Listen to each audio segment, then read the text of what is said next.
अंतविधी, मी पाहिलेला अंतविधी. बापाचा अंत झाला, बापाचा अंत झाला, मुलीनं विधी केला.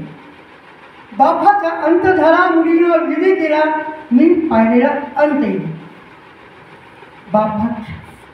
बापाच्या थिरडी पुढे, बापाच्या थिरडी पुढे शिकाळी घेऊन, बापाच्या थिरडी पुढे शिकाळी घेऊन मुलगी चालत होती. बापाच्या थिरडी पुढे शिकाळी घेऊन मुलगी चालत होती. मी पाहिलेली अंतविधी. सारं गाव त्या मुलीकडे पाहत होतं, सारं गाव त्या मुलीकडे पाहत होतं. जड अंतकरणाने ती पाऊल टाकत होती. मी पाहिलेली अंतविधी. बापाचा अंत झाला, बापाचा अंत झाला, अंतविधी मुलीने केला. बापाच्या अंतविधीसाठी परंपरेच्या पद्धतीला मुलाने विरोध केला. तो मुलगा म्हणतो, बाप मेला ना त्याला झाडाला टाका, असं कोणत्या तुमच्या शास्त्रात आहे? आणि तो मुलगा इथं सध्या गंगाखेडमध्ये आहे. नंतर सगळं सांगेल. त्याने परधर्म स्वीकारलेला त्याला आर आला. त्याने परधर्म स्वीकारलेला त्याला आर आला. तो अतिशहाणा झाला म्हणून त्याने विरोध केला. मी पाहिलेला अंतविधी. बापाचा अंत झाला, मुलीनं विधी केला. आयुष्यभर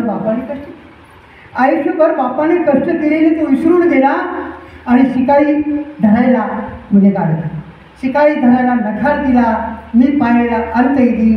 बापाचा अंत झाला, मुलीने विधी केला. काय गुन्हा केला त्या बापानं? शेवटीही पाणी पाजलं नाही त्याने. सत्य एकही शब्द करायचं करा. काय गुन्हा केला त्या बापानं?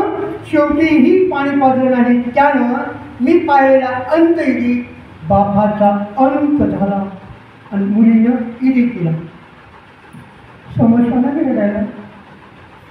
समस्यानाही रडलं.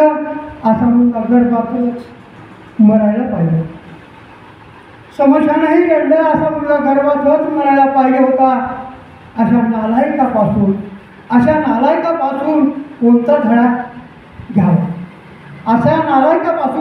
कोणता धडा घ्यावा? मी पाहिलेला अंतविधी.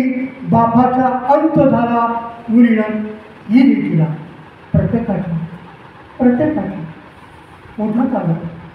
प्रत्येकाच्या पोटात आलं, पण ओठावर अंतर नाही.